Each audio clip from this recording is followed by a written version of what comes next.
жерде енді палеонтология қазбалықтардың енежелерін зерттеуге болады. Бұл жерде келуші бүлдіршін динозаврлар берген динозаврларды енді сақтардан кейін үйсіндердің мекен еткендігі, соған сәйкес үйсіндердің гиперреалистік фигурасы назарларыңызға ұсынылған.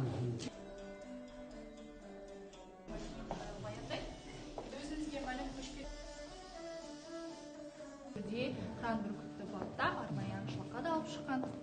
Қайтадан өз жерімізге әкелген, қол ұстаған батыр, шапаны, мөрі, боз бидің мазарының макеті назарымызға ұсынылған. 28 жылы Қаратау ауданы құрылғаннан кейін 1929 жылы Түркістен буынына 20 ғасырдың 70 жылдарына сәйкестендіріліп жасалған.